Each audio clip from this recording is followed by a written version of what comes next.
Okay, and please speak up uh,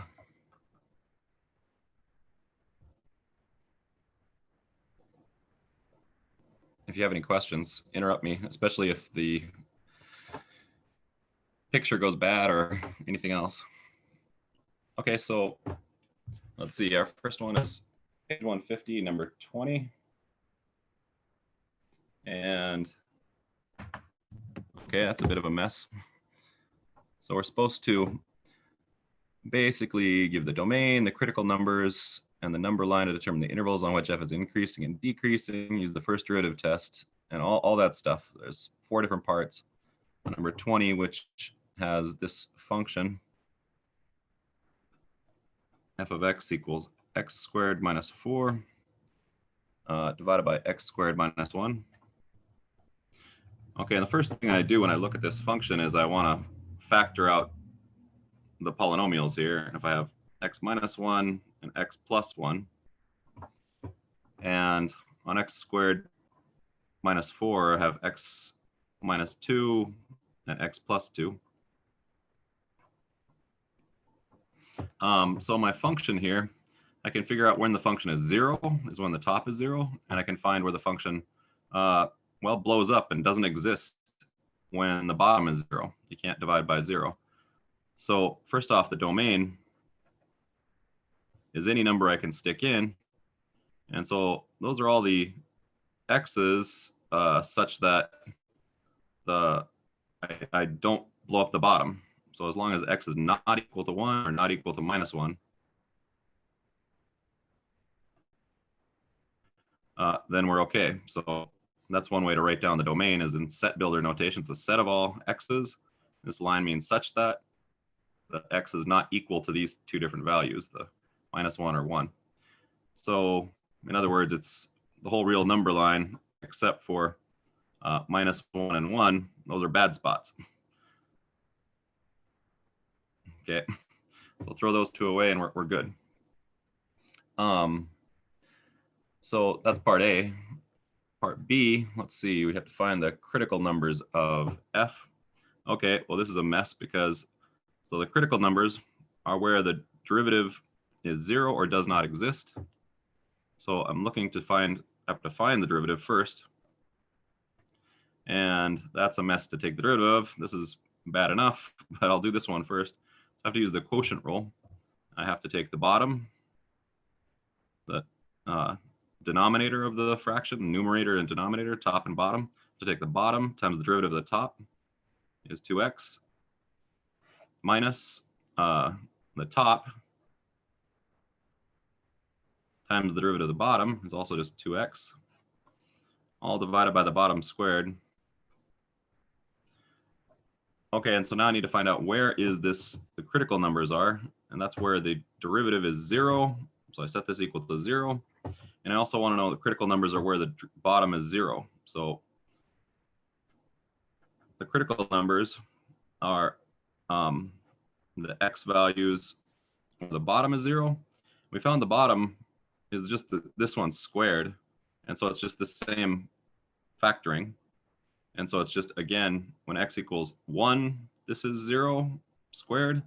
And when x equals minus 1, this is still just 0 squared. So I have minus 1 and 1 are 2 critical numbers so far. But also, that's where the derivative does not exist. And then I also want where the derivative is 0 for these other values. And so where the derivative is 0, I have to set this top part equal to 0. And I have a big polynomial, but it's just a cubic. I kind of need to combine that all together and see if I can factor it again. So this is just multiplying these through. I get 2x times x squared minus 1 is just going to be 2x cubed minus 2x. And this whole thing, I'll have 2x times x squared is again 2x cubed. I have minus 8x. But I have minus all that, so it's minus this one, and minus that one becomes plus. Okay, and that's the numerator. Is this stuff. And the numerator then is 2x cubed minus 2x cubed. Well, that was coincidental. These guys cancel. And so I just have 8x minus 2x is 6x is the entire numerator. And that's equal to 0 when x equals 0. So the only other place when I have a critical number here is where the derivative is 0 at 0. Okay, so that part's finished. So those are our critical numbers in part B.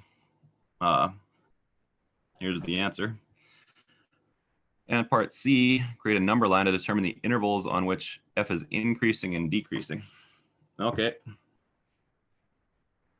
So on part C, I have this number line, and I want to know where is the derivative increasing and decreasing. Oh, sorry, where the function is increasing and decreasing is where the derivative is either positive or negative. And so I'm just going to look here, and the only interesting place is the critical numbers where the derivative doesn't exist or where it's 0. So at 0, okay, and at -1 and 1, the derivative does not exist. So it can jump. The derivative here is going to have 2 spots where it explodes. Okay, so the numerator is just a 6x, by the way. So I should simplify f prime of x to solve this problem. I want to know where the derivative is positive and negative. And it is, the derivative just looks like, remember the numerator is 6x. And the denominator, that's all this stuff simplifies to 6x. And the denominator is going to be x squared minus 1 squared. And so the derivative just switches maybe here from positive or negative. Oh, thank you. Okay, so right here, if we are looking at the derivative, I simplified the derivative down here to this piece right there. And now we want to know where the derivative switches from positive to negative or negative to positive. And the possible places it can switch are where the derivative goes through 0. It could go from positive to negative or negative to positive, or where the derivative doesn't exist, it could jump across there. Again, with an asymptote usually, as in this case. Okay, and if I just look at this, the form of this algebra here, you can actually just look at it and see if you have the right perspective on the algebra there. This x, this 0 at 0 is a odd powered 0. It's a first order 0. So it's going to switch. It's going to move across from one way to the other. And then these bottom zeros, the x minus 1 and x plus 1, they're actually squared, both of them. So they're not going to change. They're going to stay positive to positive or negative to negative wherever they started. So I just have to figure out one value, and then I'll be able to tell what all of them are. So for instance, I pick a big number, bigger than 1. I put in a big number of 1,000,000. If I put in 1,000,000 positive, then 6 million divided by 1,000,000 squared is still positive. And so the answer is going to be positive here if I try that. But for more clarity, you could try, I just prime f prime of 2. Any number bigger than 1, I stick it in there to f of x, and I figure out, is it greater than or less than 0? And f prime of 2 is 12 divided by 4 minus 1 is 3, all squared is 9. So 12 ninths is greater than 0 is the answer. So it's positive like that. Now, I can already answer this, and that's what you should do if you understand that and remember it, is that these zeros are, these zeros where the denominator is 0 are even powered, and this 0 is odd powered. So it's going to stay the same, then it's going to switch, then it's going to stay the same. So I already know these are the answers. It's minus, minus, plus, plus. But if you don't know that trick, and it doesn't work for all functions, it only works for algebraic type functions that you can factor and check out their powers, polynomials, top and bottom. So if you have something like sines and cosines, you have to do a little more careful. So I'll do it the slow way too. And just we checked it at f prime at 2. At 2, it was positive. Now I need to check it somewhere between 0 and 1, so 1/2. So I'll check f prime of 1/2 and see whether it's positive or negative. And f prime of 1/2 is positive. It's 3 on the top. And on the bottom, it's always positive because whatever I put in here, unless it turns to 0, is going to be squared here. And so it'll always be positive. 3 divided by positive is positive. So we get positive, as was predicted in this case. So now we just got to think the bottom's always going to be positive, and now we just figure out the top. Well, I need to check a number between -1 and -1 and 0, and -1/2 is a good choice. So I check f prime of -1/2, and f prime of -1/2 is negative on the top and positive on the bottom. If I stick in 1/2, I get 3 again. -1/2, I get -3. And on the bottom, -1/2, I mean, if you do all the effort, you get 1/4. -1 is -3/4. Squared is positive 9/16. But whatever, I don't care. I just want to know negative over positive is negative. That's the only thing I care about, is that at -1/2, I get a negative. So everywhere between -1/2, at -1/2, it's negative. Everywhere between -1 and 0 has to stay negative then. The only place it could not be negative is where it can switch, here and here. And again, that's the intermediate value theorem. So the intermediate value theorem now on this interval from -1 all the way to -infinity has to be the same sign. And so I just check a number there, and I'm going to put f prime of, well, -2. And if I put in -2 here, I get negative on the top, and on the bottom, it's always positive because it's always squared. So this whole thing is negative. And again, we answer this.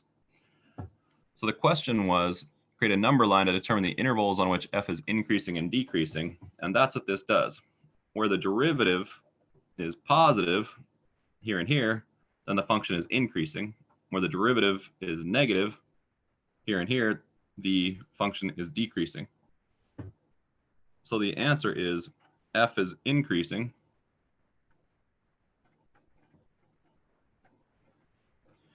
on certain intervals, well, from 0 to 1, and then from 1 to infinity. Now again, there's some ambiguity going on here with these choices. Just to be nitpicky, I would say the function would be increasing all the way from 0 to 1, and I would include this with a square bracket. But again, as I mentioned, I'm not going to test you on that. I'm not going to give you a nitpicky. I'm not going to take a point off. To be more accurate, this is more correct from 0 to 1. But at 1, it's not increasing because at 1, remember, the function does not even exist. The function has a problem with its domain. So it's not even in the domain at 1, so it can't be increasing all the way, including that point. And same thing with here. Okay, but again, I'm never gonna take points off for this sort of nitpicky thing in this class. I'd be more nitpicky about it in Math 301, the Introduction to Analysis, where you have to use the definitions exactly, precisely, perfect. But in this class, I'm just not gonna worry about that. Okay, so that's part C, is where f is increasing, and then also want to say where f is decreasing, and that's the other two intervals. And so -infinity to -1, union -1 to 0. And again, I'm not going to be picky about it, but I should put a square bracket there. Okay, finally, we want to use the first derivative test to determine whether each critical point is a relative maximum, minimum, or neither. And so I want to know whether the critical numbers are maximums or minimums. And so we can still just finish that in this line. F has a relative max at, well, I don't know. X equals Well, what is a relative max? The relative max happens where you go from an increasing function to a flat to a decreasing function, okay? And then it'll be a maximum. And so I have to look for where the derivative went from positive to 0 to negative. And it doesn't do that. It doesn't go from positive to 0 to negative anywhere. It just goes from positive to does not exist to positive. So there's no positive to negative. So there's no, has no relative max then. So f has no relative max. And I look for the min at, we want x equals, well, a minimum has to go from decreasing, so where the slope is negative, to slope 0, and then to slope positive. And so that is what we see right here at x equals 0. The derivative is negative, then the derivative is 0, then the derivative is positive. So this is the hallmark. This is the first derivative test, so that this spot is where a relative minimum is for f, is where the derivative goes from negative to positive and goes through 0. Now, if it goes from negative to positive across somewhere that doesn't exist, that is not guaranteed. Okay, that's an asymptote. Something else could happen. So we only know when it goes from negative to positive at a 0 of the derivative. That's what the first derivative test. So there's a relative minimum at x equals 0. Okay, any questions about that one before I go on to the next one? Okay, in that case, the next one's 22.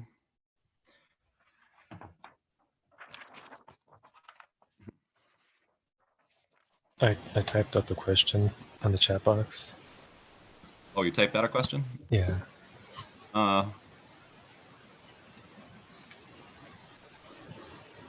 Would you like me to read it? Oh no, I'll read it right now. Let's see.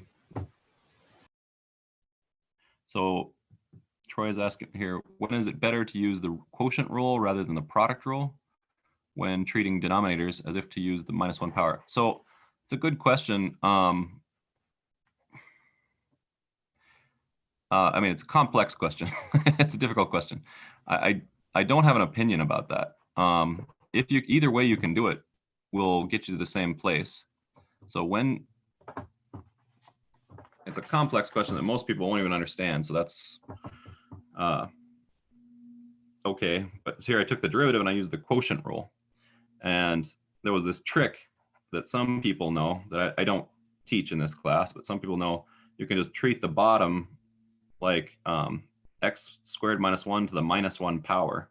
Then you have a product rule with a chain rule. So you can do that, and it turns out to be a little bit more efficient, a little bit easier. And this is like a rule that's just easier to teach to students. So it's almost always better to use that trick with the product rule and the chain rule. But in practice on these, this is just fine. There's no gain in efficiency. So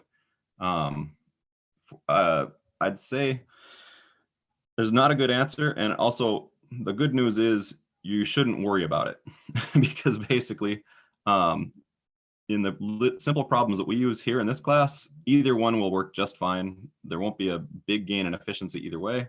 And when you go on to more complex problems, you're going to use a computer. And so it will do it automatically for you now. In the old days, that would be an interesting question, but now with computers, it's no longer deeply important.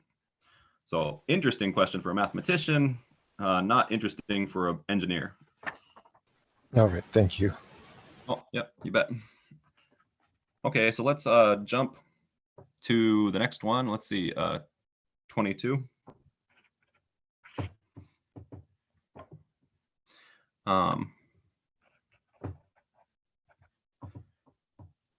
X minus 2 to the 2/3 power over x.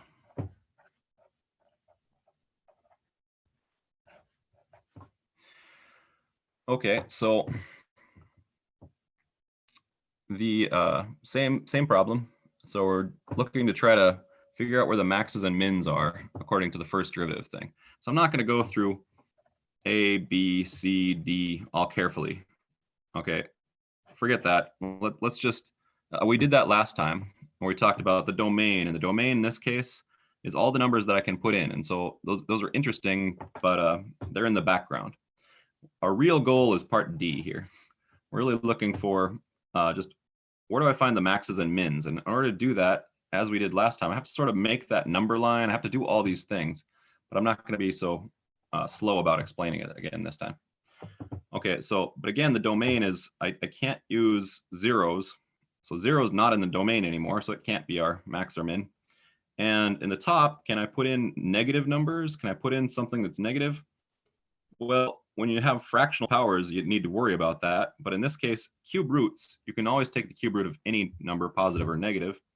And when you square them, it always makes them positive anyway. So this is good to go. Any number can go in the top. We can't put a 0 in the bottom. So then our next point is find the critical numbers.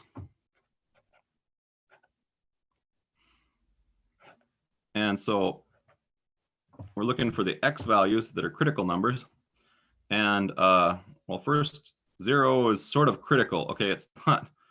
Okay, that's a dumb philosophical question. It's not in the domain, so it's technically not a critical number. Yes, it is. It's critical to us to decide how to graph this thing. Okay, so it's still a critical number. And so now we need to know where the derivative is 0 or doesn't exist. Well, it doesn't exist here. So to figure out where the derivative is 0 or doesn't exist, I have to differentiate this. Okay, now Troy asked a good question. I almost dismissed it last time of like, well, I could put this x in the bottom and do product rule. That would be so much easier. And now I really don't want to use the quotient rule. So since we did the quotient rule last time, we used Troy's idea, which I hypocritically sort of didn't give it enough credence. I need to differentiate x to the minus 1, x minus 2 to the 2/3 power. So I rewrite it like that. I rewrite it as x to the minus 1 times that. So I use a product rule and chain rules instead of using just a quotient rule on this. Because before I'd have to use the quotient rule and chain rule. Now I just use chain rules on product rules, and product's easier than quotient rule. Okay, so you don't have to do it this way. You can just use the quotient rule if you want. Okay, so now I differentiate this thing, use the product rule. I differentiate the first one as minus x to the minus 2. Leave the second one alone. And then I have to leave the first one alone and differentiate the second one, which is x minus 2 to the 2/3 power. Oh, I didn't do the derivative. I was thinking of something else. Okay, I got flaky. And so what I have to do is I have to do it, bring the 2/3 down and subtract 1 up here. So I have the minus 1/3 power on this thing. So cleaning it up a little bit. Whoa, it's just a giant mess. Okay, so this is an algebraic nightmare, and you sort of should have guessed it was going to be one with 2/3 power. So I have x minus 2 to the 2/3 power. I have a minus, and x to the minus 2 power is x squared down here. I have x to the minus 1 power. I have 2/3, and I have x minus 2 to the minus 1/3 power. X minus 2 to the minus 1/3 power here is x minus 2 to the 1/3 power on the bottom in the denominator. And x to the minus 1 power means I'm just down here with an x. And so there's nothing. Can you move it just a little bit to the left? Yep. -1 after the part next to 2/3 power disappeared for me anyway. Yep, sorry about that. So I have 2/3 to the 2/3 minus 1 there becomes 2/3, or x minus 2 to the 1/3 power in the bottom. Okay, so a bunch of algebra here, and it's still not very helpful. I kind of want to get one common fraction so I can figure out where the derivative is 0 to figure out these critical numbers. I want to find where the derivative is 0 when the derivative doesn't exist. And the derivative doesn't exist here at 2. So that's one more thing I can add to the list here. I can't divide by 0. That's what happens if I stick in x equals 2. So 2 is one more critical number that wasn't there before. So this one's just not in the domain. This one's where the derivative is not, where the derivative does not exist. Okay, and that one's just not in the domain. So now I need to figure out where the derivative could be 0. So I could set the whole thing equal to 0 and now solve for where is the derivative going to vanish. Where is the derivative going to be 0 so that the function is horizontal because the slope is 0. Okay, and so I set that equal to 0. Now I have to do some algebra to solve it. I'd take this -1, move it to the other side, and then multiply both sides by x minus 2 to the 1/3 power. When I do that, things are going to simplify. So this next step over here is I move this to the other side. I'll do that extra step. So I just have 2 over 3x times x minus 2 to the 1/3 equals. So that's all this. Recast just a little bit. 2/3 is just 2/3. I have an x on the bottom, x minus 2 to the 1/3 power. And now on the other side, I add that to the other side. I get an x squared there. And I have x minus 2 to the 2/3 power. But it becomes positive on the other side when I add it to both sides.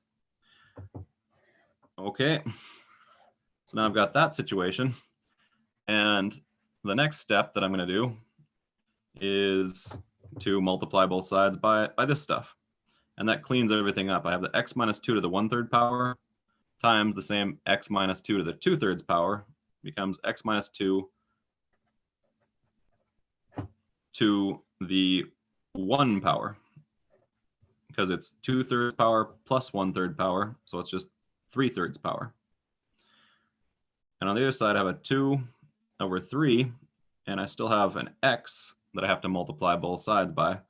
When I multiply x times this side, I have x divided by x squared. And so that just cancels one of the x's here. And that's all I have.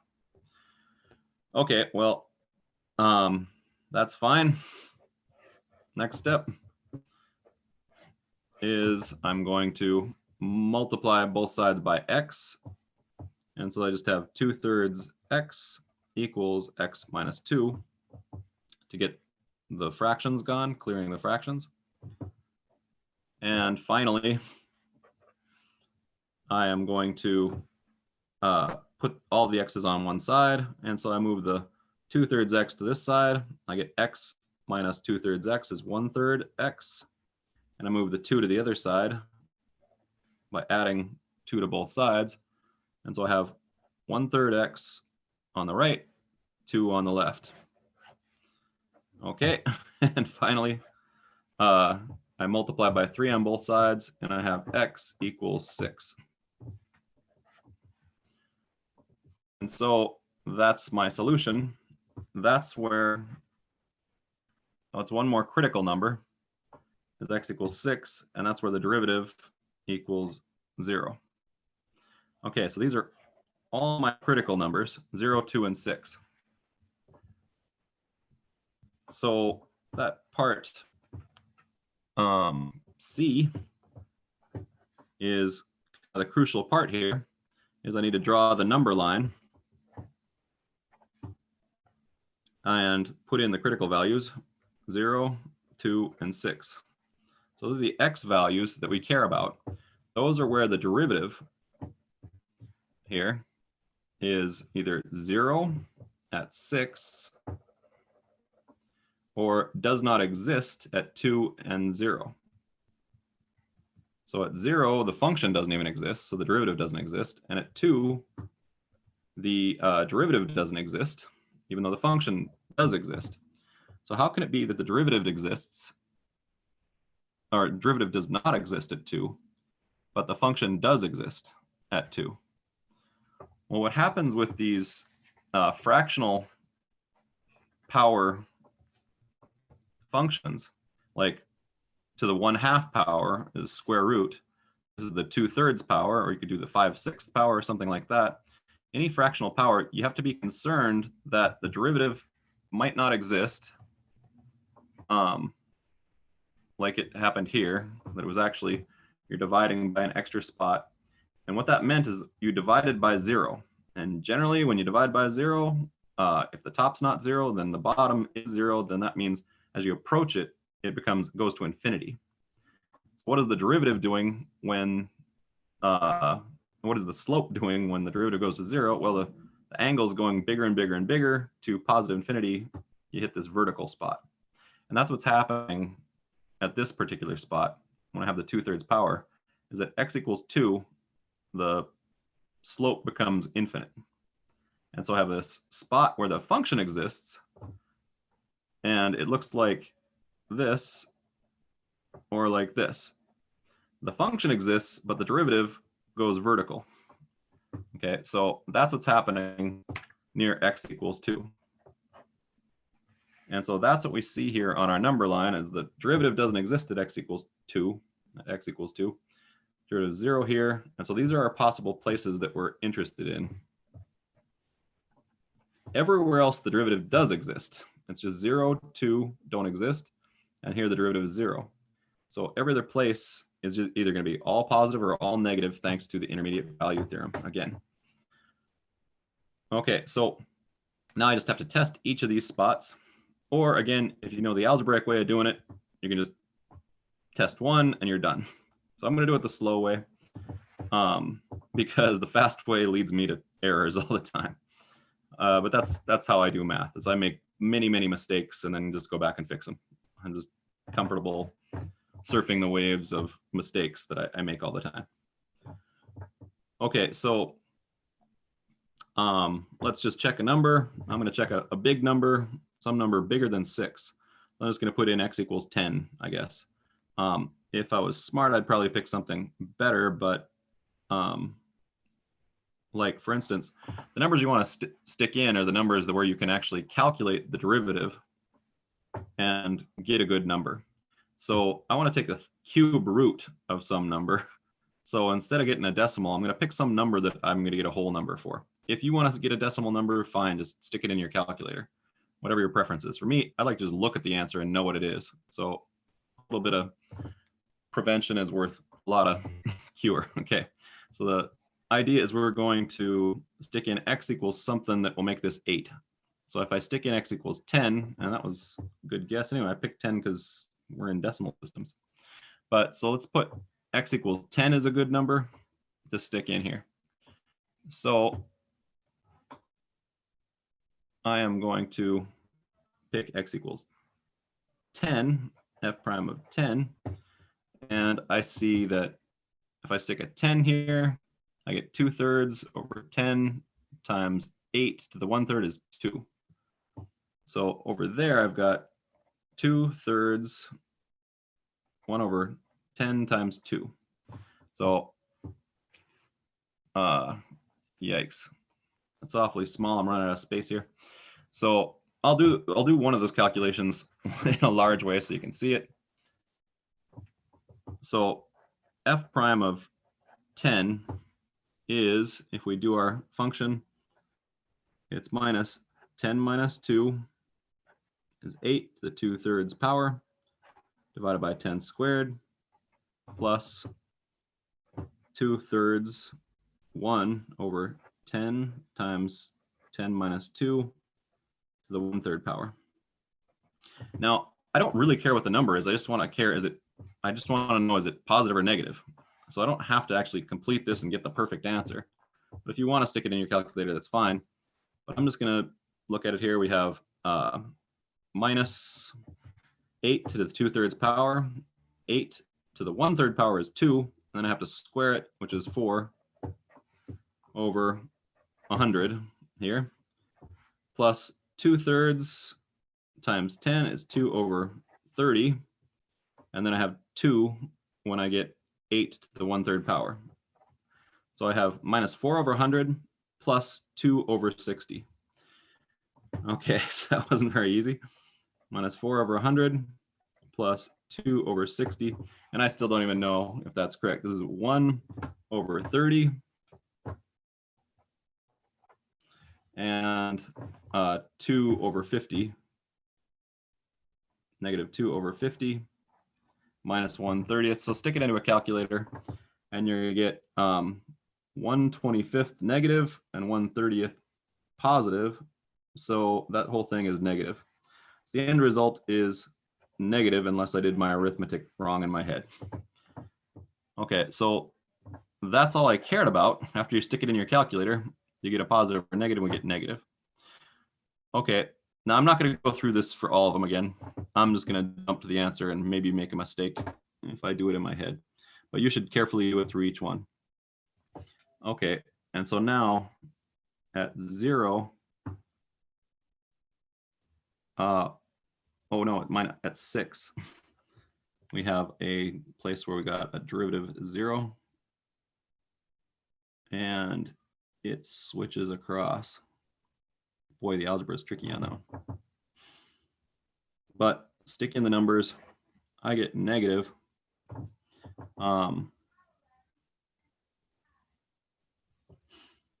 At 6.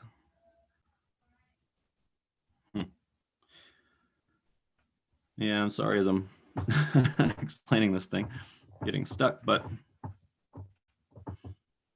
oh, and I said it didn't switch across. I didn't switch it, so I'm doing a bad job here as I'm getting lost in my answer. It's always a lot easier to do it on your own, right? So x equals 6.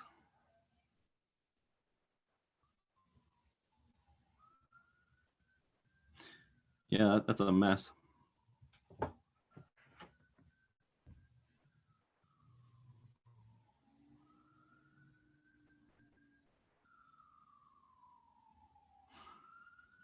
Yes, so you just want to stick in numbers and make that calculation is the easiest way to do it. It's such a messy piece of algebra there. If you look at all this with 2 different numerators, 2 different denominators, if you want to simplify it to one big piece, you can do this analytically, but it's just a lot easier to just stick it in your calculator. And once you stick it in your calculator, you'll figure out whether it's positive or negative at these spots, positive, negative here, positive, negative here, and then you'll do what we did last time. So that's the rest of it, but I don't want to go through the absolutely boring details there. So any other questions about that one? If it does switch from positive to negative, then the first derivative test says that you have a maximum, a relative maximum, because it went from positive to 0 to negative in the slopes. So that the function itself must be a maximum at that spot. So if it goes from positive to negative, then that would be a maximum at that place. And these 2 places are not going to be maxes or minimums. Oh, anyway. Okay, so more analysis to be had, and that's just nitpicky stuff that I don't want to go through for the whole class. Okay, any questions before we jump to the next one? So I'll do this one more time with yet another type of function. Is number 24.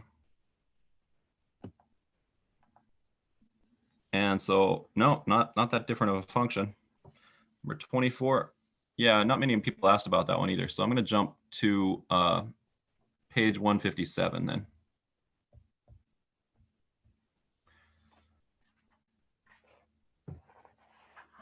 Professor, one quick question. On number 19 for 3.3, I think, where there's a prime on the bottom of a, it's not involving first derivatives, but there's a prime on the bottom of a rational function. In the case where that is wait. So say again, because I don't think you even need to look at the question. It's a general question. Oh, but on 19, on 3.3, yeah, I don't see a prime is all. Okay, well, anyway, if there's a prime polynomial in the denominator of a rational function, does that simply mean that there aren't asymptotes or, undefined points in the denominator? Well, what do you mean by a prime polynomial in the denominator? So if you have a rational function. Wait, sorry to interrupt. Can you read me number 19 so that I know what you mean? I don't think number 19 necessarily matters. A rational function is a polynomial on top of a polynomial, correct? That's correct. Yeah, so if you have a prime polynomial. What's a prime polynomial? It cannot be factored. What do you mean? a polynomial that cannot be factored? Yeah, or it cannot be, you can't come up with, it comes up with, for example, a negative radical in the quadratic formula, and it can't be factored in any other way. Okay, so It's prime. Isn't that what we we call call that? those no, they call it an irreducible polynomial. Okay, an irreducible polynomial. Would that make the, would that mean that it does not have a zero in the denominator, which would be a Yeah, quarter? that's correct. What Okay. happens? What it has is imaginary roots, and we don't talk about those when we're talking about real numbers. So that's for a way more advanced class when you start talking about imaginary numbers. So, okay, but number 19, so that the bottom of 19 is, oh yeah, -1 and -1. So never mind. Just Oh, I see what you're saying. No, yeah, that is irreducible. at first I was, yeah, that one.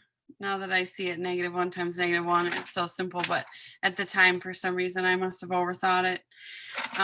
But yeah, that was my question because I thought they mentioned it somewhere else. But anyway, that's it. Thank you. Oh yeah, no. Yeah, if it doesn't have a zero, it just doesn't have a zero. You do the same stuff, still make the same sort of number line, and you just don't have a zero. Okay. Thank you. No, that's a good question. Okay, so let's see, back to number one, page 157.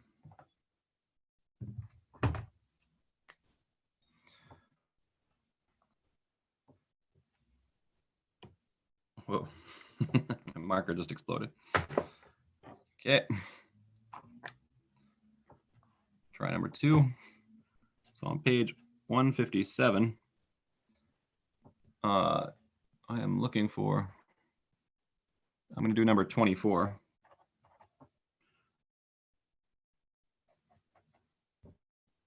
And let's see if this marker starts doing better. So this time we're going to try to find the points of inflection and determine the intervals of concavity. Okay, so I'm looking for inflections.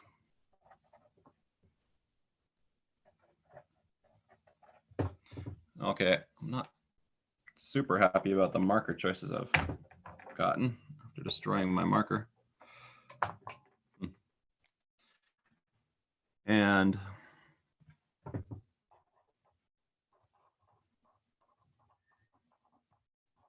concavity.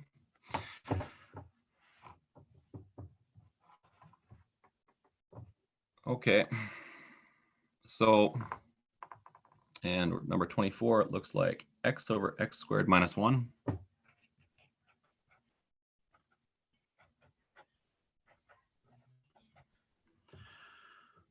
Okay, so inflection points and concavity. So inflection points are, we're maybe at, oh, sorry, got a battery warning.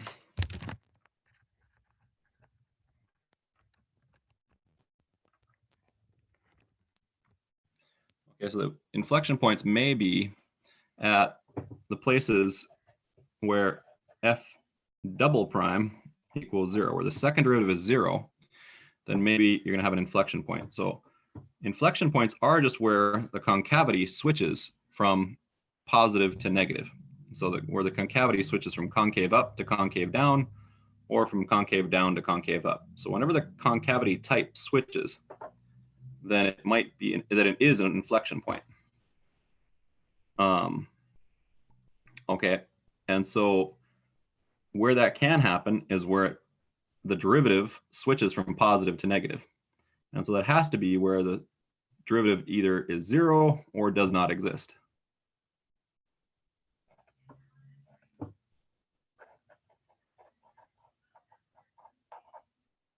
So either where the derivative does not exist or it's 0 is where we're looking for. So in order to achieve that, we need to find the second derivative and then set it equal to 0 and then check to see whether or not it switched from positive to negative. So it's the same thing as what we did with the first derivative. And so now we're going to just do second derivative. So in order to get the second derivative, I have to first find the first derivative. Okay, this function is going to really be difficult to take the second derivative for. The first derivative is bad enough. I have this quotient rule here. So bottom times the derivative of the top minus the top times the derivative of the bottom, all divided by the bottom squared. Let's clean that up a little bit. I have x squared minus 1, and I have a minus 2x squared. So it's minus 2x squared plus 1x squared is minus x squared and minus 1. All divided by x squared minus 1, all squared. Okay, now that's fine. If I wanted to find the maxes and mins, I'd set that equal to 0 and find where the derivative switched from positive to negative. That's the first derivative test. But I don't want that. I want to know what about the concavity. So I have to take the second derivative to talk about the concavity. I have to take the second derivative to figure out the inflection points where the concavity switches. So I have to take the second derivative of this thing. And so I do bottom times the derivative of the top minus the top. And the top is all this. So minus a negative becomes positive x squared plus 1. So minus the negative here, switched all those. So minus the top times the derivative of the bottom. The derivative of bottom is sort of a nightmare in itself. 2 times x squared minus 1, all to the 1 power times the derivative of the inside is 2x. Okay, all divided by the bottom squared. And it was x squared minus 1 squared. Square that becomes to the 4th power. Okay, so now this is our second derivative. To figure out concavity, I have to figure out where this giant mess is 0. So this is a big algebra problem, and I'm not excited about doing that. It's really more of a homework problem where you can relax and sip cocoa while you're doing your algebra. But I'll make an effort here. And wow, with all this stuff, they both have x squared minus 1s in the top. So I'm going to factor that out. I have an x squared minus 1 in both terms, this one and this one. There's only 2 terms up here with 1 plus. So I factor out the x squared minus 1 from this one, and I'm left with an x squared minus 1 times minus 2x. And then I have a x squared plus 1. And I have a 2 times 2x is a 4x. So that's factoring out the x squared minus 1. It just makes that a lot simpler. Bottom still x squared minus 1 to the 4th power. Okay, and now I simplify this. It won't be too awfully bad. I have minus 2x cubed, and I have a 4x cubed. So I'm going to have a 2x cubed when I do 4x cubed minus 2x cubed. Gives me 2x cubed. I still have to take care of the minus 1 times minus 2x is positive 2x, and positive 4x is positive 6x.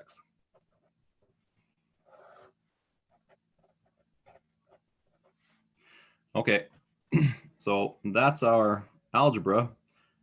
And so this can just factor as x squared minus 1 is x minus 1 times x plus 1.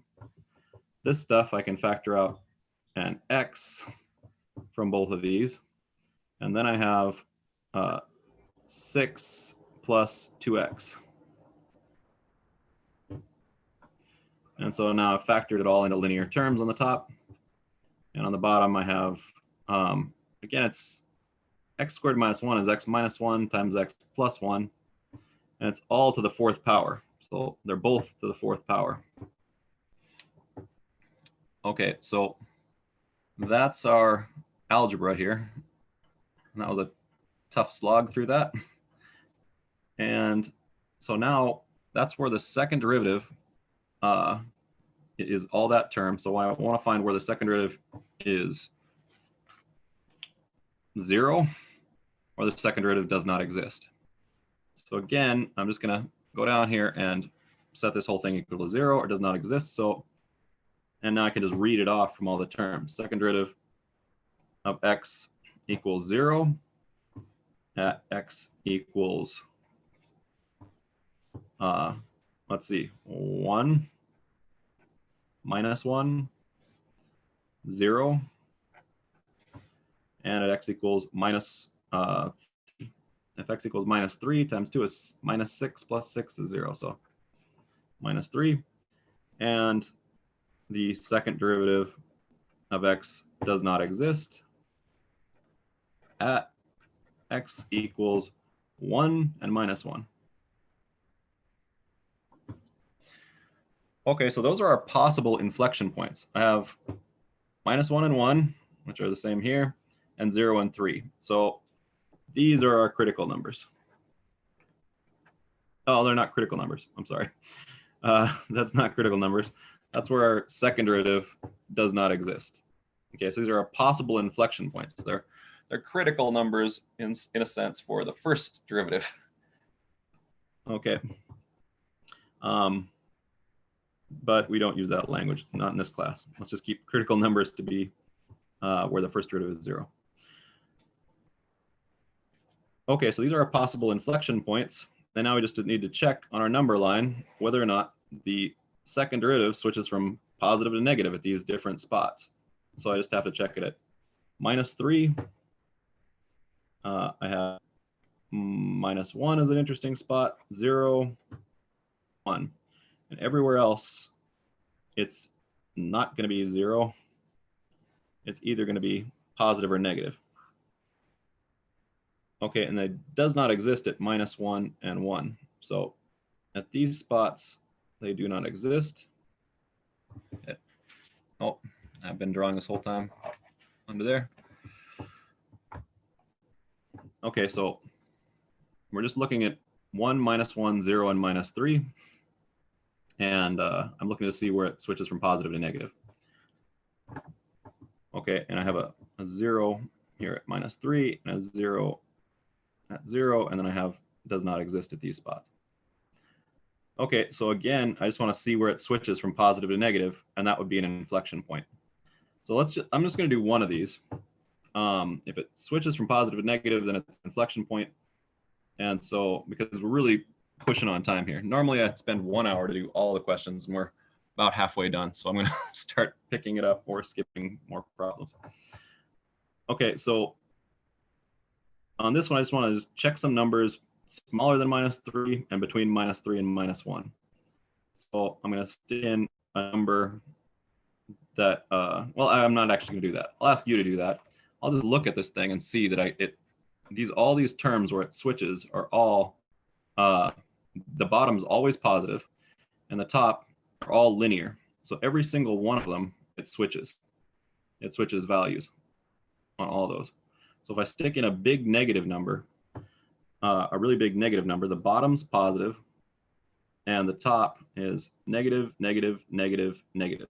So all 4 negatives means it's positive. If I stick in a very big, negative number, the whole thing will be positive.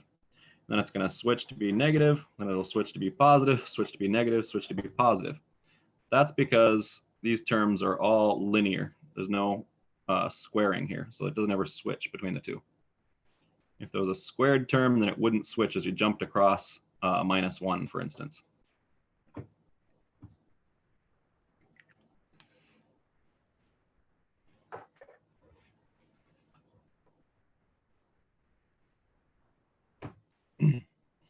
Okay.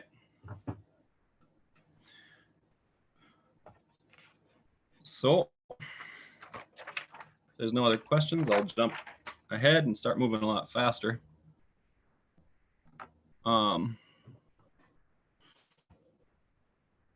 So what was that one? 24. Okay, so now I'll do 28. Oh, I could have done a little bit faster too. So actually number 38 is related to number 24. So 38 says find the critical points and use the second derivative test when possible to determine the relative extrema. So since we already did all this work on 24, I'm going to jump to 38. See if I can get the camera a little better. Okay, on 24, we have the same function as what we're going to have on 38.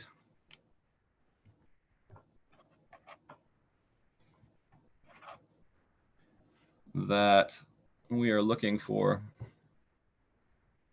where the function has critical points and use the second derivative test to find extrema.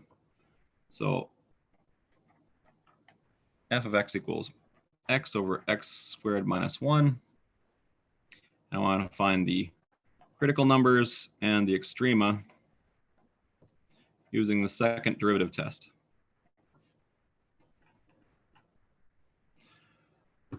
And 24 had the same function, and so I already found the first derivative here. And so that'll help us find the critical numbers. And so what you do is you just take that derivative, I'll recopy it from the previous problem, f prime of x equals x squared plus 1 over x squared minus 1 squared. And so you'll notice I copied down the derivative wrong. F prime of x is minus x squared minus 1 over x squared minus 1 squared. I wrote positives on those because I'm going to factor out a minus just to make it a little bit cuter. Okay, so that's our derivative. After we do that, to find the critical numbers, I set this equal to 0, and I solve for this. It's 0, well, nowhere. The top has x squared minus 1, and so I have no zeros. This doesn't factor. The solutions are the imaginary number and the minus imaginary number. Okay, it doesn't factor in the real numbers. So no solutions. Therefore, there's no, also there's no extra derivatives where it doesn't exist. The function doesn't exist at those spots, so there's no extrema. There's no maxes, no mins. Okay, that's all there is to that one. And if you graph this, you can tell, by the way, on your calculator that it will have asymptotes, and vertical asymptotes and horizontal asymptote, but no extrema. Okay, so now jumping to the last major one here is 28 and 24, and then 28 and 42. So 28 and 42 are the same setup. 28 and 42, again, are the same function. F of x equals e to the minus x squared. This is a good one to do because it's a new type of function. So on this one, I want to know on 28 first, where are the possible points of inflection, and where's the concave up or concave down. And so to do that, I'm going to find the derivative, and I'm going to do it a little faster. Derivative of e to anything is, well, derivative, the exponential function is just the exponential function. You leave the inside alone, and you multiply by the derivative of the inside. And to find the second derivative, I'm just going to have to differentiate that again. And I'm going to need a product rule this time. So I have derivative of the first one is e to the minus x squared times minus 2x is the derivative of just the first part. I leave the second one alone, so it's times a minus 2x plus, leave the first one alone, e to the minus x squared, and differentiate the second one as just a minus 2. Okay, now I want to clean this up a little bit. E to the minus x squared factors out of both terms here. And then I just have 4x squared minus 2 is what's left. Okay, now the second derivative, I really want to know, where does this thing not exist or is 0? So I set it equal to 0, and that'll tell me where the possible inflection points are. It also tells me where it's going to switch from concave up to concave down. And this is never 0. The exponential is never 0. So this is the only place where it could be 0. And so that's where x equals plus and minus 1 over the square root of 2. So I do x squared equals, when I set this equal to 0, I move this to the other side, do the algebra, blah, blah, blah. You're going to get x equals plus or minus 1 over the square root of 2. So I'm skipping steps that you should do on your own. Okay, because I'm going faster this time. Okay. So now those are the only places. Minus 1 over root 2 and plus 1 over root 2. Well, the second derivative could switch sign. So it's either positive or minus, positive or minus, positive or negative. Okay. And so I just need to check a number. Again, this is just, it's going to switch from positive to negative at each of these spots. The roots are simple. Okay. So I put in a big number, and the derivative is going, the second derivative here is going to be positive. Because if I put in a big number here, this is positive, this is positive. Okay, and that's the whole thinking. That's what's going to happen.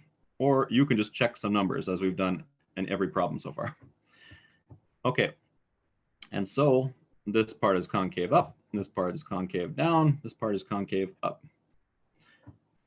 So the inflection points are x equals where it switches from concave up to concave down, was concave up, then it went to concave down. That's an inflection point. So that to that is your inflection point. Could you move it down a little? Oh, thank you. Okay, so we're looking for inflection points. Just to repeat a little bit. That's where it goes from, this place it goes from concave up, looks like that, then to concave down. And so that thing makes an inflection point. So that's an inflection point, and this goes from concave down, because the second derivative is negative, and then it goes to concave up. So that's also an inflection point. So x equals plus 1 over root 2 and minus 1 over root 2 are the two inflection points. And these are the intervals of concavity that you should write down. So you see up is minus infinity to minus 1 over root 2. And it's concave up also on the interval from 1 over root 2 to infinity. So for instance, these are partial answers here to that question. Now, I want to jump to 42. 42 is the same problem with e to the minus x squared, but then it just asks, use the second derivative test to find the extrema. Okay, and so let's see here, 42.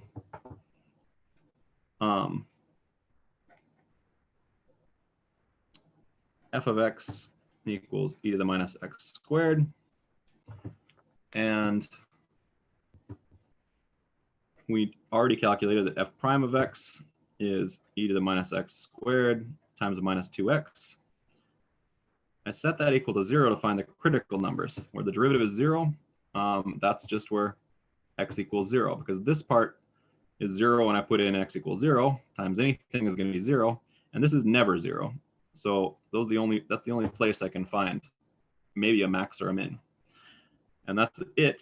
So now I check to see, is that thing a max or a min? And, oops. Okay, so I'm looking to see where is that a max or a min? Is that a max or a min?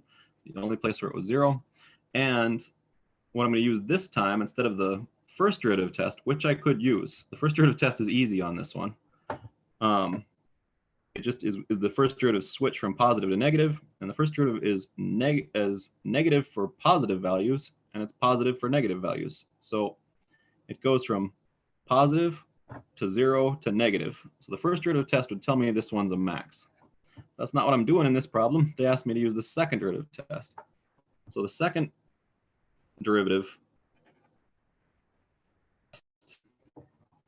tells us to check the second derivative. I look at the second derivative, at the spot that I'm interested in. So I look at the place where the first derivative is 0. That's a possible max or a min. And I look at the second derivative at 0. And the second derivative at 0, if we calculate it, we did the calculation earlier, and the second derivative at 0 is going to be -2. So you can do that on your own. Just check, stick in the value 0 into your second derivative, and it's -2. And that's a negative value. So if the second derivative is negative at 0, that means at 0, the function is concave down. Concave down for negative means the first derivative is decreasing, means it's concave down. And when it's concave down, it looks like that. Original function looks like that for concave down. And that means that the value of 0 has to be a maximum at that spot. So again, whether you use the first derivative test or the second derivative test, you have to get the same answer if they both work. And so we have a maximum at x equals 0. Okay, and just to finish that one off, I would also just stick in my calculator, and f of x equals e to the minus x squared is about the second most important function in math, and it looks like this. So it's a good one to memorize. As long as you do math, you're going to see this function. And so that's what happened. Is what we calculated is that at x equals 0, we have a maximum. It's concave down there, as we use the second derivative test to check that it's a maximum. And then I have these inflection points where it's concave up, then concave down, then concave up. And the inflection points happen at -1/√2 and +1/√2. And so we have CCD, CCU, CCU, and then these two inflection points. Okay, so that's all what we did with the first and second derivative test on that one. And that's about it. So that's enough homework for this week. It's all the concepts that matter. And I'll take it off of YouTube and answer personal questions if anybody has any more for the next hour or however long you're interested.